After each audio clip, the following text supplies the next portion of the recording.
खुशहाली दा इंज दिलासा दिता है, हाकिम ने हर हथ विच कासा दिता है, बाहरों उच्चा रकबा दिता वीरां ने, घर वंडिया ते नीवा पासा दिता है।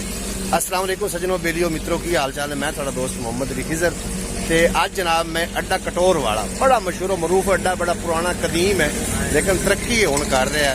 अलहमदुलिल्लाह गोश्त वाला फट्टा भी इत्थे आ गया, बाकी भी सारे इत्थे मामलात हैं। अज के व्लॉग च आप गल शामिल करनी है, तुसीं वीडियो नूं एंड तक वेखना, वीडियो स्किप नहीं करनी ताकि पूरी गलबात तुहाडी समझ। नाज़रीन, अज जिहड़ा है 13 अगस्त 2023 ते बरोज़ इतवार का दिन है ते जनाब सुबह 14 अगस्त मतलब पाकिस्तान जो आज़ाद होया वो है। तो मैं समझना कि बस आज़ादी का नाम ही है।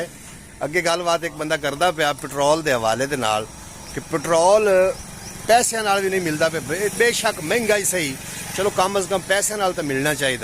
बहरहाल बाकी का तुसीं व्यू चैक करो। ये साडा अड्डा कटोर वाला है। पहले इत्थे एक दुकान होंदी है, उत्थे अल्लाह पाक को जन्नत नसीब करे, सूफी एक बाबा होंदा पेंचर लेंदा होंदा। आओ सामने जिथे दुकाना तुहानूं नज़र आ रही हैं ते ओ इस दुनिया फानी तू कूच करके हर बंदे ने जाना है।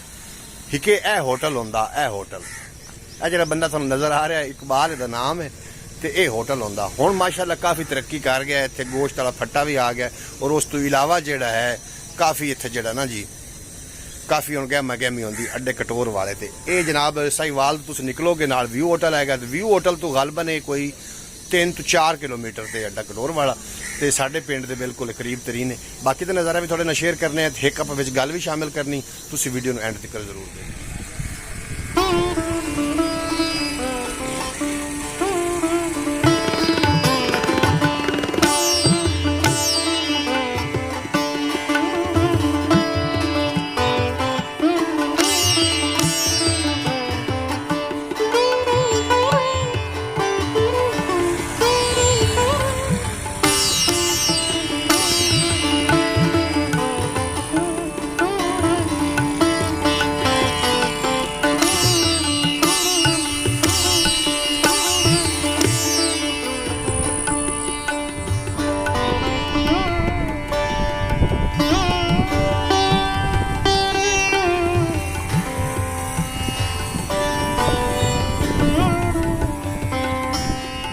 एक बादशाह ने तोता रखे होया पिंजरे च बंद रखे होया सू ते ओ किते जावन लगा। बादशाह उस आख्या भी मैं चला शिकार वास्ते।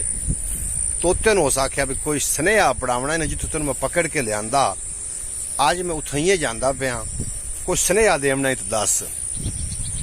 उस तोते आख्या यार होर तो स्नेहा कोई नहीं देवना, उत्थे ना मेरे वडेरे बैठे उस दिन, उन्होंने मेरा सलाम आखी। बादशाह जनाब चलिया तो उत्थे चला गया। उस वेख्या एक सुक्का डिंग और उत्ते जनाब तोते बैठे होने, कोई वडेरी उम्र का तोता बैठा।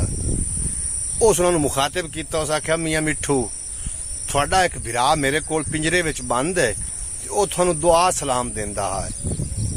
उतने चिर की होया जरा वडेरी उम्र का तोता ना वो तड़फैन लग पिया तो जनाब वो डिग्गा हेठा डेग पिया। बादशाह क्या हाय हाय हाय क्या स्नेहा देवना भी है, एक परिंदे दी मैं जान ले ली तो मर गया। इस अफसोस नाल घर वापस आया।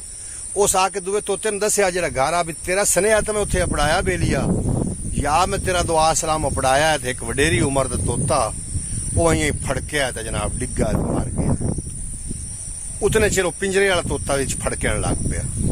जो फड़कन लग पिया वो बादशाह के यार इंदा स्नेहा उन्होंने दिता तो चलो उनका स्नेहा इनू ना देवां सुना दसा सू, ये भी मर गया।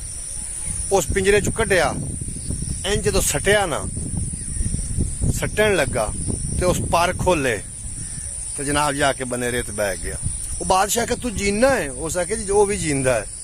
उस मेरे लिए सिर्फ पैगाम गलिया है कि अगर कैद चो आजाद होना ही तो इंज कर। जानवर भी आजादी का जनाब मैसेज देंदे होंदे ने।